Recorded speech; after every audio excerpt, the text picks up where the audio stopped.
චරි ඔය තියෙන්නේ බං ලස්සනට. ඕන්නෝම තමයි වෙන්න ඕන. දැන් පරයා මම කියන විදිහටම ඉතුරු වැඩ ටිකත් කරපන්. අපි ඕකව කොලිඩෝ එකේ ඇවිත්තුමු. නැත්තම් හව පන්නවමු. ඒක තමයි කරන්න ඕන. එතකොට අනිත් උන් ඔක්කොම බය වෙනවනේ. මම අඬන්න නැතුව ඉන්නවා. මම ඇඬුවොත් මුම්මාව තවත් වේලුවට ගන්නවා. දුක තරහගෙන ඉන්න ඕන. ඇයි මුම්මට මේව සලකන්නේ? මම මොකද්ද කරපු වරද?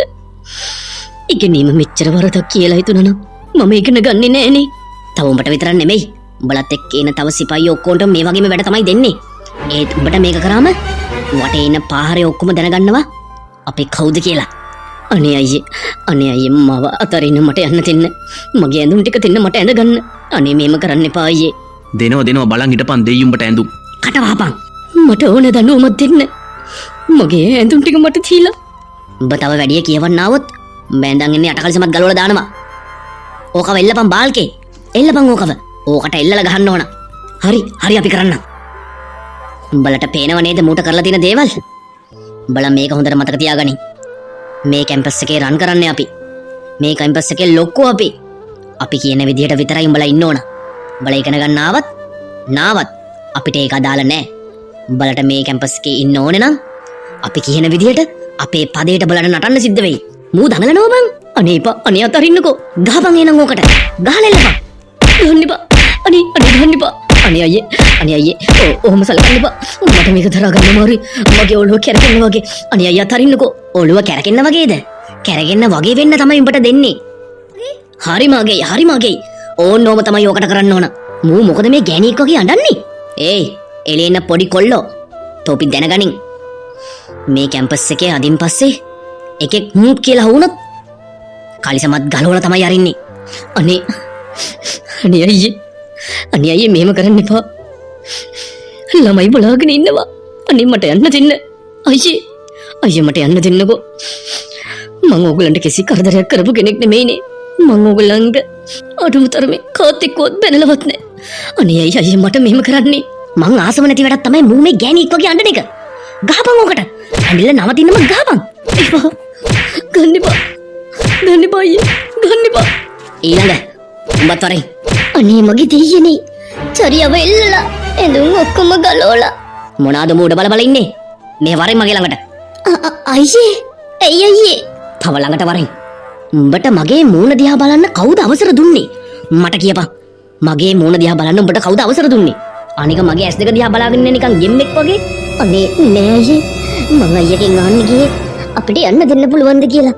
යන්න? අම්බේ. උඹ තවත් මගේ මූණ දිහා බලාගෙන ඉන්නවද පරයෝ? කියපන්.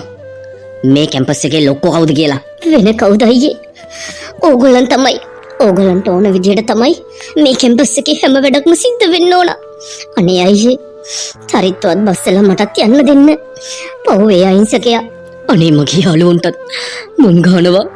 අනේ දෙයියනේ. අපිව බේරගන්න කවුරුත් නැද්ද?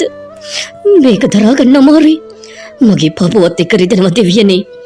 කවුරුත් නැද්ද අපිව බේරගන්න? යමන් ඉස්සරහට. අයියේ අපි යන්නද? උඹලා මේක දන්නේ නැද්ද කොල්ලෝ? මේක පරම්පරාවෙන් පරම්පරාවට එන කැම්පස් එකේ සිරිතක් කියලා. අයියා සිරිත කෙසේ වෙතත් අපිට රිදෙනවා අයියා. අපිට රිදෙනවා. ඕගොල්ලන් ලොකුයි අපි පොඩි. අනේ අපිට ගහන්න එපා අයියේ. කට වහපන්. ගහපිය ඕකටත්. ගහන්න එපා. අනේ ගහන්න එපා. අයියේ මගේ යාළුවට ගහන්න එපා. ගහන්න එපා යා පව් අයියේ. අයියේ මගේ ඇඳුම් ටික මට දිනවද? එළියේ ළමයි බලාගෙන ඉන්නවා මගේ තියා. මට ඒක දරා ගන්න අමාරුයි අයියේ. මගේ ඇඳුම් ටික මට දිනවද? ඇඳුම් උඹට ඕන? හරි දෙන්නම්කෝ. කොල්ලනේ ඕක බිමට බාලා අරගෙන වරෙන් කොලිඩෝ එකට. මූගේ එක ඇඳුමක්වත් නැතුව කොලිඩෝ එකේ හව පන්නන්න ඕන. අරගෙන වරෙන් ඕකවත්. අනේ මේ මොනවද මේ අපිට කරන්නේ? අපිට පිහිටක් තියෙන්නේ කාගෙන්ද? මේව කාට කියන්නද? කාට හරි කිව්වොත් එහෙම අවුරුදු ගානක මහන්සිය උන් අපිව මෙතනින් නැති කරලම දායි. ඉවසගෙන ඉන්න ඕන. චරියා හිත අයිය කරගෙන හිටපන් මචං. අරගෙන වරෙල්ලා. මාව කඩේට එක්කන් ගියාට අම්මා මට මුකුත් තරන් දුන්නේ නෑනේ අම්මා. හරි පුතේ මං අරන් දෙන්නම්. අයියා ඉල්ලන්න කලින් අම්මා එක දේවල් අරන් දෙනවා. මට තමයි අරන් දෙන්නේ නැත්තේ. එහෙම නෑ පුතේ. ඔය අයියා කියන්නේ මගේ පණ වගේ තමයි. ඔය දෙන්න තමයි මගේ මුළු ජීවිතේම. ඒකින්ද ඔය දෙන්නට කිසිම වෙනස්කමක් කරන්නේ නැහැ පුතේ.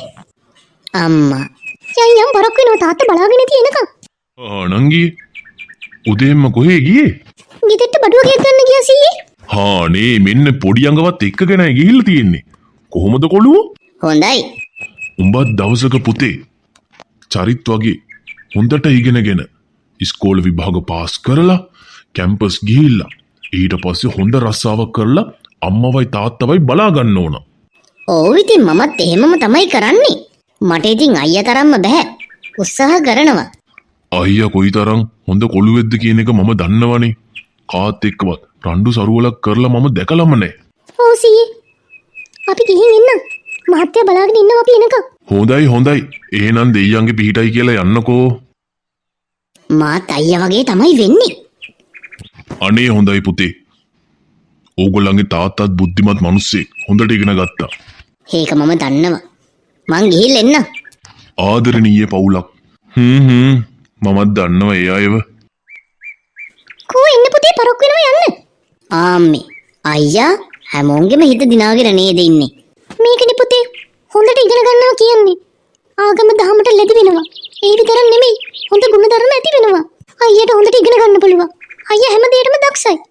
මම ඔයාටත් කියන්නේ අයියා වගේම කවදා හරි වෙන්න කියලා. මම අයියා වගේ නෙමෙයි.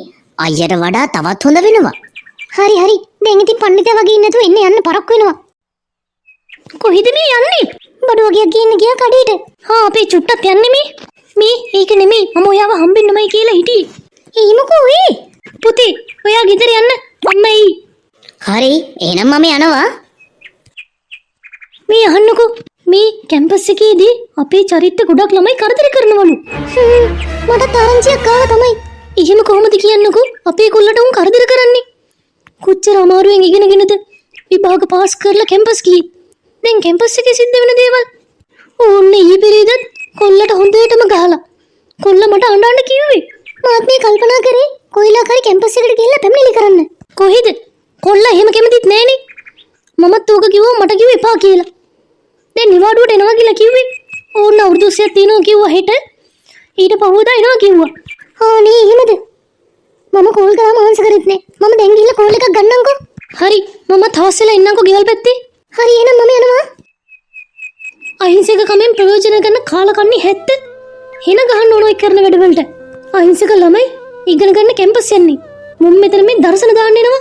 ඕක මට කරා නම් මම දන්නවා උන්ට කරන්න ඕන මොනවද කියලා. කොල්ල ගෙදරාම දැනගන්නවා ඉතුරු ටික. කඩේට යනවා කිව්වට තාම ආවේ නෑ. කොහේ ගිහිල්ලාද මන්දා? හප්පා තාත්තා මග බලාගෙන ඉන්නවා අපි එනකම්. කෝ අම්මා ආර එන්නේ. පුතේ කෝ අම්මා? ආන්න එනවා තාත්තේ. කොහේද ගියේ? මට නම් හොඳට බඩගිනි. අපි කඩේට චුට්ටක් කියන්නේ. අම්මා මටත් බඩගිනි අම්මා. මේ අපේ චරිත එනවලු. හරි ෂෝක්තේ. කවදද එනවා කියලා කිව්වේ? හෙට කැම්පස් එකේ අවුරුදු 20 දිනවලුනේ. ඒකට පහුවදා එනවා කියලා තමයි කියන්නේ. අනේ ෂෝක්. කොච්චර ලොකු දෙයක්ද? පුතා ආව කියන්නේ ගෙදරට ඉර පෑවුවා වගේ තමයි. මාත් මේ බැලුවේ පුතා කන්නාස දේවල් ටිකක් ගෙනල්ලා හදලා තියන්න. අන්න හරි. අපි ඒ විදිහට කරමු. එහෙනම් යා මාත් එන්න. පුතා කැමති දේවල් ගෙනල්ලා තියමුකෝ. ඒත් මොකද මේ දුකින් වගේ? අපේ පුතාට කැම්පස් එකේ කරදර වෙනවලු මහත්තයා. පුතා කොහොම දරාගෙන ඉන්නවද දන්නේ. මාත් එක්කත් වැඩිය කතා කරන්නේ ඌව ගැන. අහති ඒව කියන්නෙත් නෑ. හරි. පුතා ආවට පස්සේ ඕව ගැන වැඩි අහන්න යන්න එපා. පුතාගේ හිතේ දෙන්නේ. පුතා හිත සතුටෙන් ගෙදර එන්නේ. එන එකේ ඔන්න එන්න දෙමු. පුතාගෙන් ඕව කිසිම දෙයක් අහන්න නම් ලෑස්ති වෙන්න එපා. හරි මම අහන්නේ. එහෙනම් කැම ලෑස්ති කරලා ගන්නකෝ. පුතා හොඳට ඉගෙනගෙන රජෙක් වගේ ඉන්නව බලන්න තමයි මගේ එකම සතුට. හොඳ රස්සාවක් කරලා හොඳ පඩියක් අරගෙන පුතාගේ ජීවිතේ ගොඩ යනවා බලන්න තමයි මගේ තියෙන ලොකුම ආසාව. ලස්සන වාහනයක් පැදලා හොඳ පෞල් ජීවිතයක් ගත කරන එක බලන්න මං කොච්චර ආසද. මගේ පුතාට කවදාක්වත් වරදින්නේ. හිත හොඳ මගේ පුතා කවදා හරි දවසක රටේ හොඳ ගුණ යහපත් පුරවැසියෙක් වෙයි.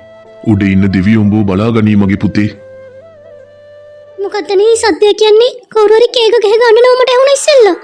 ඒ අර නරුමේ අක්කු ටික හැමතාම පොඩි උන්ට සද්ද දානවා බං. ඉතින් අල්ලගෙන ගැහුවා නම් ඉවරයිනේ. කොල්ලෝ ටික එකතු වෙලා. කොහෙද? එච්චර හයියක් නෑ අපේ කොල්ලොන්ගේ. අර බලපන්. අර චරිය නේද ඉන්නේ? අයියෝ අනේ අයියේ මම අත් දෙකින්ම වැඳලා කියන්නම් මට මේ වැඩේ කරන්න කියන්න එපා. මම අසරණ වෙලා ඉන්නේ අයියේ. අන්න කටවාගෙන හිටපන්. මේක ඉන්න හැම එකම දැනගන්න ඕන අපේ හැටි. අනේ අයියේ මට සමාව වෙන්න. මම වැරද්දක් කරා නම් මට සමාව වෙන්න. හැරියන් අනිත් පැත්තට.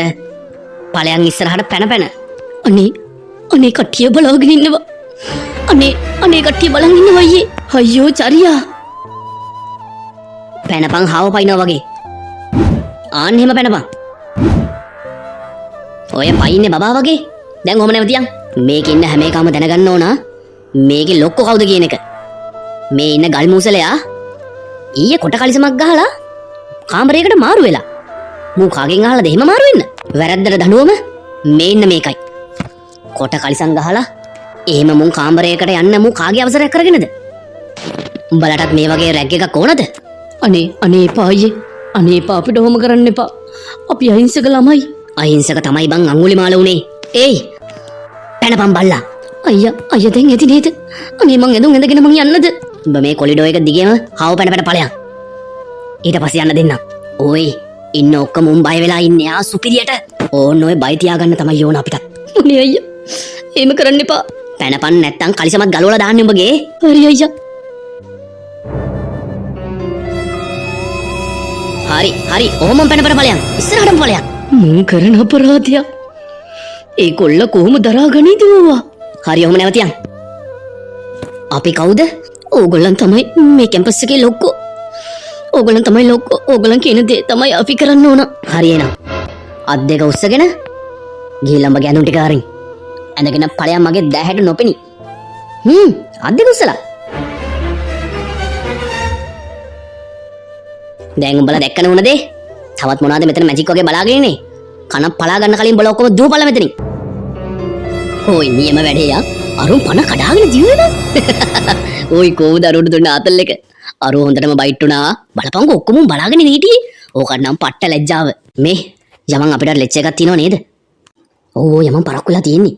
මේක නෙමෙයි බං අපි ඔය කරන වැඩ කාට හරි ආරංචි උනොත් එහෙම පිස්සුද බං? මුන්ට එච්චර හයියක් නෑ ඕවා කාටවත් කියන්න. මුන් කොහේ ඕවා කියන්නද බං? කවුරුත් ඕවා හොයන්නේ නෑ. මොකද බං මේවා පරම්පරාවෙන් එන දේවල් නේ. කවදා හරි දවසක මුනුත් ලොකු වෙලා කාට හරි ඔම රැග් එකක් දෙයි. ඒ වුණාට අපි කරා සැර වැඩිද මන්ද බං? සැර වැඩි වෙන තරමට තමයි බං ආතල් එක වැඩි. උඹගේ කතාවත් ඇත්ත. යම පරක්කු වෙනවා. අනේ මට මේක දරා ගන්න බෑ. මේ මට මොකක්ද මේ කරේ? මගේ ඔළුව විකාරලා වගේ. මං කොහොමද මේක ඉවසන්නේ? ළමයි ඔක්කොම බලාගෙන ඉන්නකොට මගේ ඇඳුම් කලවල කුලිඩෝ එකේ හාව පෙන්නුවා. ළමයි කී දෙනෙක් දැක්කද? මට මේක තවත් දරා ගන්න අමාරුයි. අනේ දෙවියනේ මාව ඔයා ගාවට ගන්න දෙවියනේ. මට මේම ජීවත් වෙන්න බෑ. මට පිස්සු හැදේ තව මේම හිටියොත් මේ පෞකාර ජීවිතේන් මාව අයින් කරලා මාව ගන්න. දවසින් දවස මාව මෙරි ඉපදෙනවා. මේ වුණ දේවල් මට දරා ගන්න බෑ. දවසක් බලාපොරොත්තු හිතේ තියාගෙන මම මේ කැම්පස් එකට ආවේ. හොඳට ඉගෙනගෙන හොඳ රස්සාවක් කරලා අම්මලා තාත්තලාව සතුටින් ඉඳන්න. මට මේ දේවල් කරන්න අමාරුයි. මට මේව දරා ගන්න බෑ. මම මැරෙනවා මේ මිනිහට වඩා හොඳයි මම මැරෙන එක. මට යාළුවන්ට කාටවත් මොන දෙන්න බෑ මේ වුණ වැඩ. මට හරියට හිරියර කරනවා මම මැරෙනවා. මගේ ඔළුව රිදෙනවා. මට ඉන්න බෑ මේ දුක දරාගෙන. අනේ මාව ගන්න. අනේ අම්මේ තාත්තේ. ඇයි මම මෙච්චර ඉගෙන ගත්තේ කියන එක මට දැන් හිතෙන්නේ. මම වැරද්දක්ද මේ ඉගෙනගෙන කරේ? නැත්නම් මම මේ වැරදි තැනකටද මේ ඇවිල්ලා ඉන්නේ? කොලී රස්සාවක් කරලා හරි ඉදිට වෙලා හිටියනම් මට මේ කරදර නෑ කියන එක මට හිතෙනවා එක වෙලාවකට. මට ඒගොල්ලන් එක්ක සටන් කරන්න හයියක් නෑ. මගේ ඔළුව රිදෙනවා. අම්මේ. යාළුවනේ චූටි පොඩි channel එක subscribe කරලා නැත්නම් subscribe කරගෙනම යන්න. like එකකුයි comment එකකුයි මතක තව දාන්න. මං චූටි පොටි. Thank you friends.